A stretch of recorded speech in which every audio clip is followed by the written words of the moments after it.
Welcome to Assistant On Air, where we have conversations with people who build for Google Assistant. I'm Dan, and I'll be your host today. I'm a developer advocate for Actions on Google.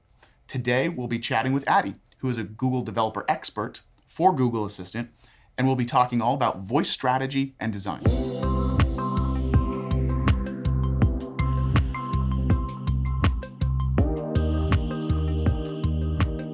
So tell me a little bit about yourself. So I'm a design strategist. I do design thinking. I'm a GDE, Google Developer Expert for Assistant. I'm happy to be here. Awesome. So, my understanding is that you've been in this space for a while. You work with a lot of companies around strategizing and developing some of their voice strategy and their voice actions. Tell me a little bit about, your methodology that you go through with some of your clients. So first, I think because it's so young, voice is so young, and for us as human beings, it is so natural. But for the technology, it's on the beginning, and all people are thinking, what could that be? So when we're thinking about brands and companies, they're wondering how can they utilize this technology, and they're just thinking about it. So we know this is a very successful technology. Actually, it was the fastest growing technology out there. So it took 3.5 years for the smart speakers to get to 50% of the US household. And it took, for example, if you compare, like mobile took like more than 7 years. So we know that people are interested in that and they love it. So companies are thinking, how can we use that? And they need to find the right use case, because in many cases, like, people are very used to seeing the screen and seeing something in front of them. And in voice, you don't get that. It's serial. You get the information one after the other.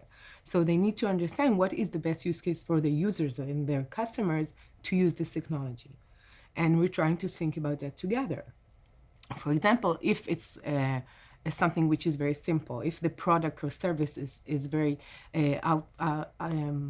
it's very simple and it's very easy for you to relate to, and it's not that expensive. For example, groceries you'll buy really easily if it's on voice. And if it's something like a car or a flight for you and your family, it might take more time to do it in voice, and that's why you'll do it less. So if you have a use case which is like multitasking, very simple, maybe while you're driving, while you're cooking, while you're running, it's really obvious you should use voice. So we're trying to find the right path for them. So that's awesome. So what does a typical design sprint or voice sprint that you work with on your clients on, what does that entail, and what pieces do you go over? So a design sprint is a design thinking methodology here from Google, and as a design sprint master that I learned here. So we go through 4 stages. The first one is understand, then you go to design, define, and then validate. So the first you take the challenge, the understand stage. You take this challenge and you really need to understand it. And for people thinking about voice, the challenge is, what is the best use case and how can we think about the users connected to this use case? What will they do? What will be the flow? So this is the beginning of a regular design sprint. Then to define which is the persona of the user and of the assistant, actually. So we have like 2 people speaking here. One is the user. We're used to doing a persona for the user. But the other one is the assistant itself. Like when you think about the home, for example, it's a person. Like you're talking to someone. You're not talking to it. It's not an AI. It's not a technology. You're relating to it as a person, actually. So you need to think, who is this person talking as your brand? So what is the identity of your brand talking to users? What do you want them to perceive from your brand or your company? And how do you want them to feel? So it's very important. How will I relate to this assistant or technology? And when you do the define, you need to define a conversation. So what will the 2 parts say? What will the user ask, and who will answer, and how will they answer, and what will be this discussion? So we're designing a conversation instead of a flow of screens that we usually do in UX.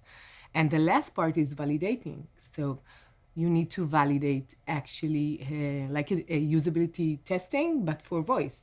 So how do you really validate? One thing which is very important to know, so when you do a product, you usually do like a beta and then you just publish it and then it's out there. But in voice, you actually have like only the beginning. It's just a skeleton. And from there, you start really to develop your product. You get all the insights and all the what people are saying, all the data from your users, and you really start to build it from there. So it's a process. It's only the beginning once you publish it. It's not like, yeah, it's out there, go and use it. Right, right. So that's awesome. So from your experiences going through and working with your clients, what are some top lessons learned, or common misunderstandings that they may have about voice? First, I think that in when you're thinking about technology and people, about when we're thinking about voice, we're just like before the Windows era. Like people are thinking, okay, we'll do that, and then people will use it, and they don't think about design at all in many cases because they say, okay, we know what we want to the user to ask, we know what the answers are, and we just match that. And why do we need a designer here actually? And I think that in many cases you see a lot of application or in actions in this case. And they are not as good because people don't want their attention is not good. They don't return to and use it again and again because the experience is not adjusted to their needs and what they're really doing.